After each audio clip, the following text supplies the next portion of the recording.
It's Charter California Edition. I'm Brad Pomerance. Our guest, Phil Hu. He is the Vice President of the San Gabriel Unified School District. He's running for re-election. That election will be held in November 2013. And sir, I want to speak with you about the recent budget that was passed out of Sacramento.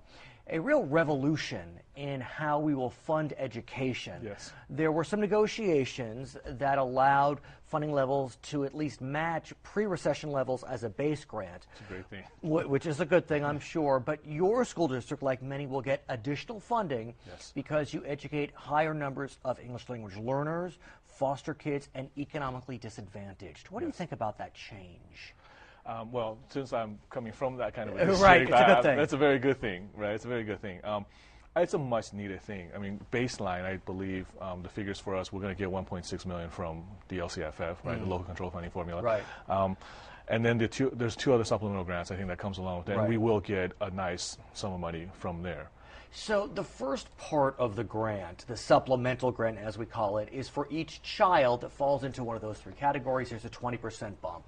But then with the concentration grant, if a school district educates more than 55% from that category, another 50% bump. I see you smiling, but that's a 70% bump. I mean, is there a 70% difference? Hard to tell, right? Hard to tell, but I can tell you, having been an English learner, right, when I first came here. Right, tell us about that. You just mentioned to me. Yes, well, I wasn't born and raised here. I came here when I was 8, and came here armed with 2.5 like other languages, but no English whatsoever. Tracked into ESL. Right. I can tell you, from experience, clearly, the faculties are there, the capabilities are there, but the language is a big, it's a big obstacle. And I think for those who are coming over here, just getting in there and learning the language, I think it's important. I think we should have additional resources for them. How long did it take you to learn? The first year was a struggle, but by the end of the first year, I kind of picked up on it. I was getting the reading down. Right. In fact, the second year I was in, they tracked me into an honors class. Why? Because I'm brilliant. No. I want to speak about languages generally. It's interesting how the pendulum swings one way or the other. There had been this big push to have only English taught in schools, maybe some foreign language in high school, but now we're looking at a new trend which is called dual language immersion. Yes. And it's the hottest thing in California. I recently spoke with someone in Burbank. They're launching a Spanish immersion program. Culver City has it. Some of LA has it. San Gabriel is looking to do the same. We are. We started this about 6-7 months ago. And in fact, you mentioned the re-election. This is really one of the big things I really want to make sure, we get going. Because I think this transforms the district, and this transforms, I think, all of our students' lives from hereafter. For our viewers who are not from Southern California, give us a sense of the demography of San Gabriel, because it is an ethnically rich and diverse community. It really is. I believe we have, inside our school district anyways, we have almost now, I think almost 60% that's API, Asian Pacific Islander. There's another 34% or so that's under the Latino umbrella. Sure. And then the rest is just kind of divvied up, right? So, And the API are mostly individuals of Chinese descent?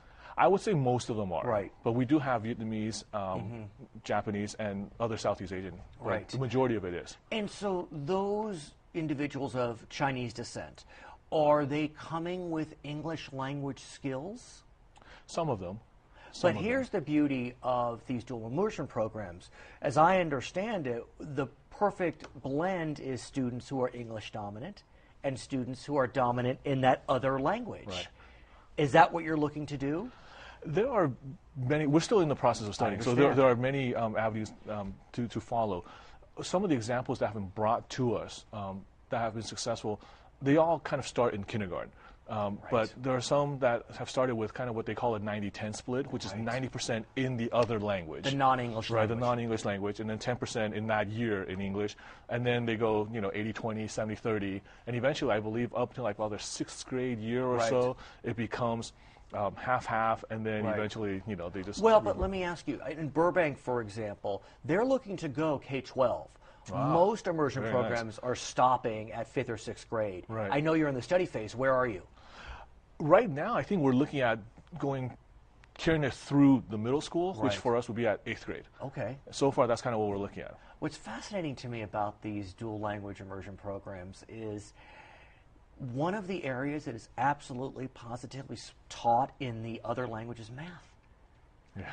And it's so interesting to me that math would be taught, and why not? Right. But if you think about it, it really doesn't matter how you learn in terms of language acquisition and Right, math. right.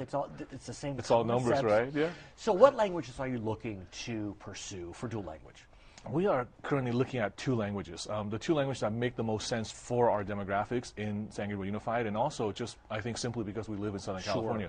We are looking at pursuing one in Mandarin Chinese. Makes sense. And then San Gabriel. Yes, and the other one in Spanish. Okay, I mean, it's a perfect fit.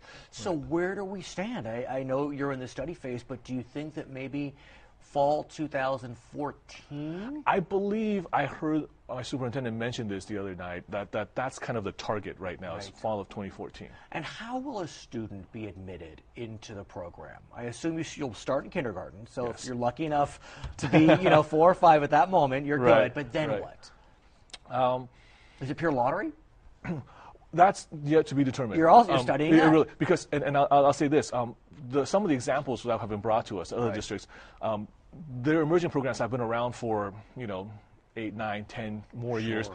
and they all say that they are thriving and people are dying to get in. It's created a different problem for them. Right. Kind of a good problem, I think. We tried to get my daughters into a program, Right. and we were not admitted. I mean, it's very hard to get in. It's lottery, and it's all luck. But that's an established program. An established program could All not of these get programs that we've been shown so far, in the first year or 2 of their startup, have had struggle just a little bit because it's Interesting. new, it's different. People aren't sure if they want to do this or not. I wonder, though, given the increasing popularity, if when you launch, you'll be oversubscribed.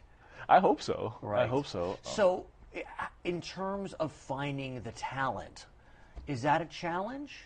That is consistently one of the common obstacles or challenges, right, that Right. these districts have run up against has been finding the people with the credentials and a strong enough proficiency Right, in because the in language. kindergarten you only have one teacher, Right. Maybe an aide. So it's Right. not as if you can, split up the day and have the Spanish lessons be in one set of rooms. I mean, it's kindergarten. Right. I want to talk to you about another area, and that's preschool. What's happening with San Gabriel as an example? Are you looking? I know that TK is going to be launching or has launched. We are doing TK already You are. currently. So what about on the preschool side? Well, in preschool, I think, as you know, at some point there was funding for some of At that, some right? point. Definitely through Head Start Right. programs and such. But most districts that I know of now don't do anything with preschool in their own districts. A lot of that stuff is, if they provide preschool, it's kind of farmed out to some other organization that comes in, right? Or, parents just have to find a preschool around them. This is, and thank you for bringing this up, because this Please. is a really kind of an issue that's close to my heart, because I do have 2 children, and one of them, well, they were both in preschool, and the older one is actually going into kindergarten. Okay. But, preschools for parents, what I would like to do is find a way to actually provide a district-run, free of charge preschool. Wouldn't that be nice? I think So, it can be done. to We be just have studied? to look at it. Yes, we are going to start studying that. I hate to do this to you, but that tie knot, I have never seen a tie knot like that. When you were in the green room, I looked. I mean, what is this? You're very cool and hip. How did this happen? Thank you. What is it called? This is the only way I could be cool and hip I was anymore. going to say, you and me both. I mean, what is that? I've never seen that before. This is called a Trinity knot. Okay. You could probably see why, right? 'Cause Yes, it's got the three, the fancy- troika. Someone described it as a strawberry today, right? I But- think it's phenomenal. Thank you. I was just playing around online on YouTube That's and the trouble. found it. Yeah, that's. How long did it take to tie? Is it longer than? It takes a little longer than the standard, wrap around twice through the Well, hole. you're my new hero. There's no doubt about it. just Will for you this. teach me after? Sure thing. Okay, his name is Phil Hu. He is the Vice President of the San Gabriel Unified School District. I'm Brad Pomerance. You're watching Charter, California Edition.